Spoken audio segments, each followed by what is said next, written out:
Olá, boa noite. Veja no Brasil TV deste sábado, dia 4 de junho. A segunda maior tragédia da história de Pernambuco completa uma semana. A chuva está menos intensa, mas ainda tem risco de deslizamentos de terra. O Ministério da Saúde oficializa a 4ª dose da vacina contra a Covid para quem tem mais de 50 anos. E a Prefeitura de Goiânia amplia os locais de teste da Covid por causa do aumento de casos da doença. E ainda, bate e volta para o espaço. Um mineiro é o primeiro turista espacial do país. É agora no Brasil TV.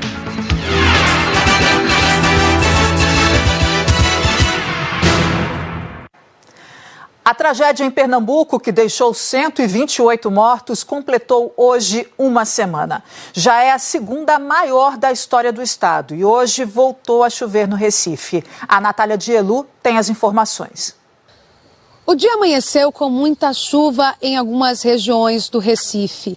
Aqui onde nós estamos, na Vila dos Milagres, na zona oeste da capital pernambucana, foi um dos locais mais afetados pelas chuvas da última semana.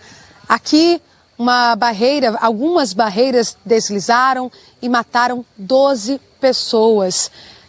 Uma semana depois de tudo isso que aconteceu, as pessoas tentam reconstruir o que é possível, já que muitas casas estão interditadas pela Defesa Civil, porque estão em área de risco, mas algumas pessoas que tiveram autorização para continuar nas casas tentaram arrumar, ver o que restou depois das inundações. Aqui em Pernambuco foram mais de 9.000 pessoas desabrigadas, 128 pessoas morreram por causa das fortes chuvas da semana passada. 57 municípios foram afetados por essas chuvas e desses, 34 decretaram situação de emergência. Um cenário muito triste que a gente continua acompanhando.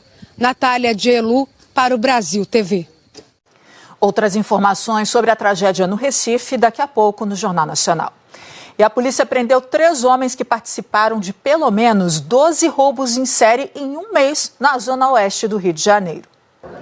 Os alvos costumavam ser frequentadores de bares, restaurantes e boates na Rua Olegário Maciel, Jardim Oceânico e a Avenida das Américas. A imagem da câmera de segurança mostra um dos criminosos dentro de um bar. Segundo os investigadores, o suspeito buscava uma nova vítima. O homem de casaco preto e cinza aparece no balcão aguardando uma bebida. Mas observe que ele olha o tempo todo para os lados. De acordo com a polícia, nesse dia, o bando tentou roubar o carro de um delegado, mas não conseguiu. Nessa outra imagem, a câmera não mostra, mas a polícia afirma que os ladrões tentavam roubar mais um carro importado, que também era blindado. O veículo usado pelos bandidos aparece dando marcha ré. Logo depois, aparecem 1, 2, 3, 4 suspeitos. Todos embarcam e fogem. Só que outras vítimas não tiveram a mesma sorte. Segundo a polícia, em um mês, pelo menos 12 pessoas foram roubadas pelos ladrões. Com base nos depoimentos, os investigadores conseguiram identificar e monitorar os bandidos. Ontem, 3 suspeitos foram presos e levados para a delegacia da Barra. O carro usado nos roubos também foi recuperado e, segundo a polícia, era clonado. Dentro dele, os agentes encontraram a arma usada nos assaltos. Os suspeitos foram identificados como Wesley da Paz Conceição, de 23 anos, Jonathan Gilberto Severino, de 20, e João Matheus Barbosa, de 25. No celular de um deles foi encontrado um vídeo onde os criminosos ostentam celulares roubados e muito dinheiro, de acordo com a polícia. Já se sabe que pelo menos 6 pessoas fazem parte dessa quadrilha. Os outros 3 já foram identificados e a polícia vai pedir a prisão deles. 6 pessoas foram baleadas na porta de uma boate na madrugada deste sábado em Patos de Minas, interior de Minas Gerais. Olá, amigos do Brasil TV, boa noite. O crime foi aqui em Patos de Minas, no Alto Paranaíba, por volta de 4h30 desta madrugada. Imagens do sistema de segurança da boate mostram quando um homem se aproxima da calçada para sair da boate e um carro branco que está parado em frente. O motorista desce do carro já com uma arma em punho e começa a disparar em direção a este homem, que corre de volta para o interior da boate. O atirador segue disparando e a gente vê várias pessoas que deitam no chão para se proteger. O atirador então entra no carro e foge. 6 pessoas ficaram feridas, todos homens. O estado mais grave é de um, que foi o primeiro a ser atingido na barriga.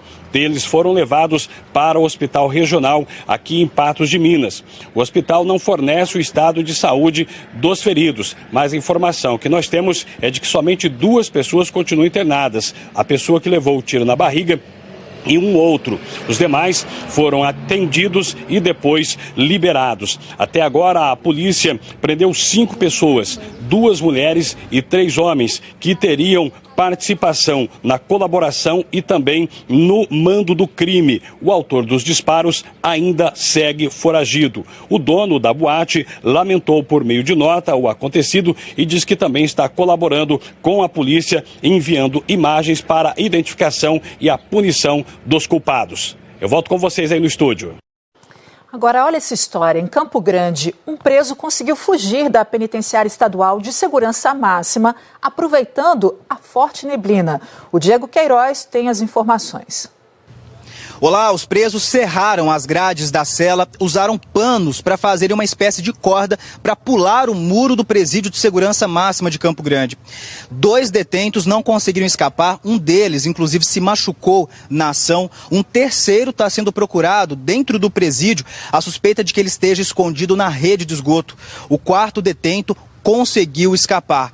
A ação dos presos só foi vista pelos agentes de segurança graças a imagens das câmeras de segurança. No momento fazia muita neblina, tinha muita neblina no presídio.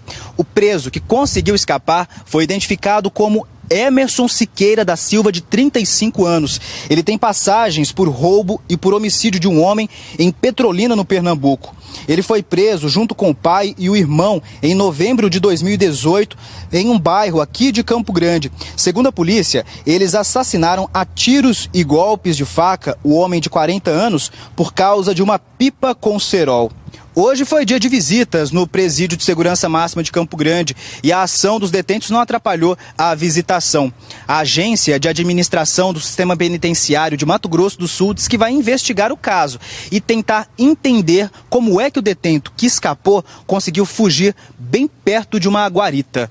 Diego Queiroz, para o Brasil TV.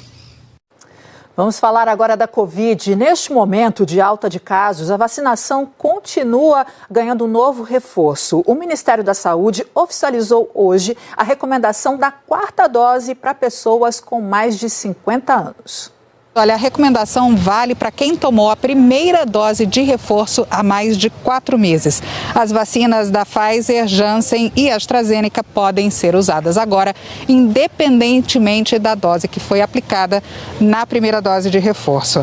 A nota técnica feita pela Secretaria de Enfrentamento à Covid do Ministério justificou a estratégia em função do aumento dos casos de Covid. Em maio, o Brasil registrou 3.176 mortes. Foi o menor número mensal desde o início da pandemia. Mas apesar dessa redução, há uma tendência de aumento nos casos. O documento diz o seguinte: o surgimento de novas variantes de preocupação e tendência de aumento do número de casos de Covid-19 devem ser considerados, sobretudo para recomendações a grupos mais vulneráveis e expostos. Achados de estudos desenvolvidos em Israel demonstram que após a aplicação de uma segunda dose de reforço, houve aumento de 5 vezes nos títulos de anticorpos após uma semana. Agora, com essa nota técnica, todos os estados devem seguir essa nova orientação do governo. Em São Paulo, o governo do estado informou que a 4ª dose para quem tem a partir de 50 anos de idade e para profissionais de saúde de todas as idades começa a ser aplicada na segunda-feira. O estado e a cidade aqui de São Paulo já se preparavam para fazer essa vacinação das pessoas acima de 50 anos e os profissionais da saúde com essa segunda dose de reforço.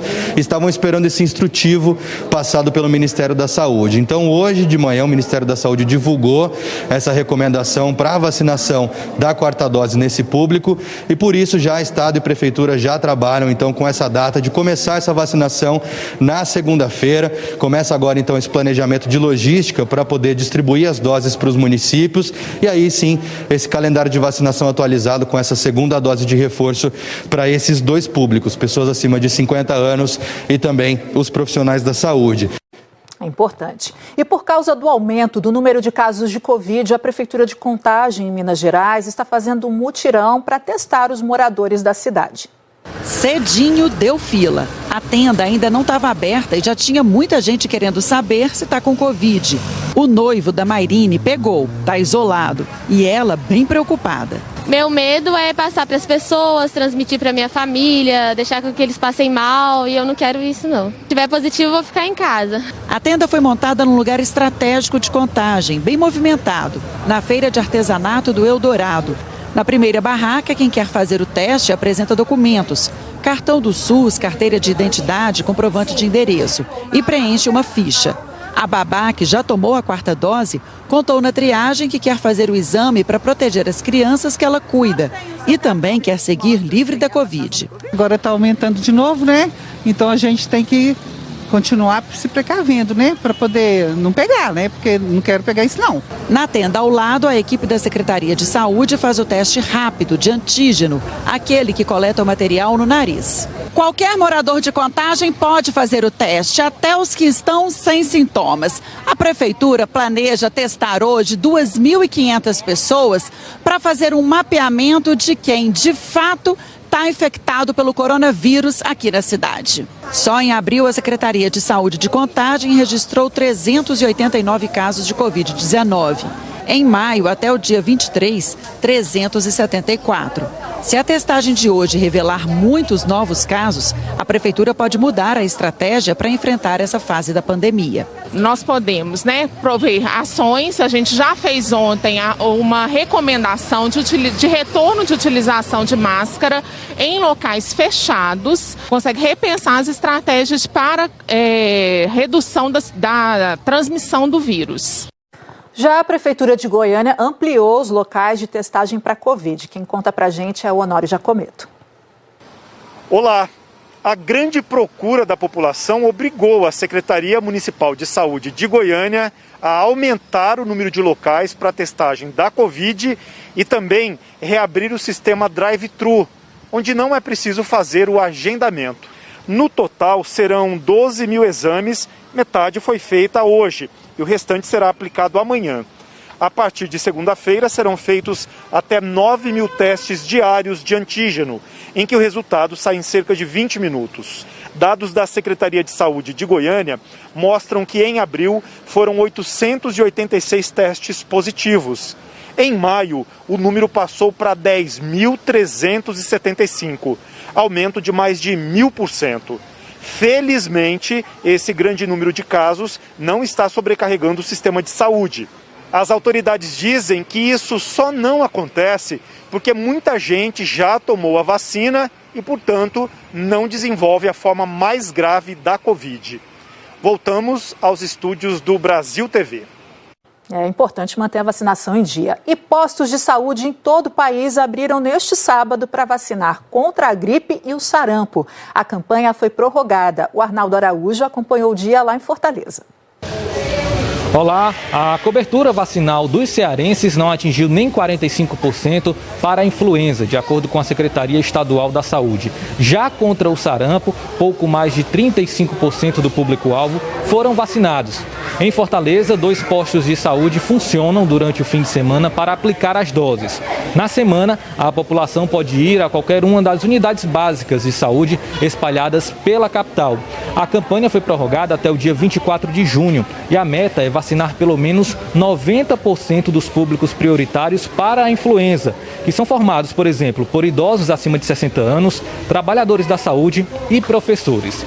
contra o sarampo. O objetivo é imunizar 95% do público, entre os trabalhadores da saúde e crianças de 6 meses a menores de 5 anos. Amanhã, aqui na capital, os postos de saúde, 2 unidades também, vão funcionar das 8 da manhã às 5 horas da tarde. Arnaldo Araújo para o Brasil TV. Santa Catarina decretou situação de emergência na saúde por causa da superlotação dos hospitais. A Bárbara Barbosa tem as informações. A superlotação nos hospitais fez Santa Catarina decretar situação de emergência na saúde. Essa decisão tem validade de 90 dias. Neste sábado, aqui no estado, são 13 pacientes à espera por atendimento em UTI pelo SUS. Ontem, esse número era de 23. A ocupação de leitos neonatais, pediátricos e adultos está em 100%. A situação de emergência na prática possibilita maior agilidade, por exemplo, na compra de equipamentos e contratação de pessoas para atuar em novos leitos de UTI. O estado planeja ativar novas vagas para atendimento já nas próximas semanas. A alta procura nos hospitais de pacientes com síndrome respiratória aguda grave é uma das causas para essa pressão no sistema de saúde. São 173 casos neste ano em Santa Catarina e 32 mortes. No país, são mais de 268 mil hospitalizados no ano, segundo o Ministério da Saúde. A maioria é da região sudeste, que concentra metade dos registros. Em segundo lugar está a região sul, com 19%. Em nota, o governo federal disse que acompanha a situação dos estados e reforça à população a importância de se vacinar contra a gripe. E a seguir, a volta das tradicionais cavalhadas no estado de Goiás.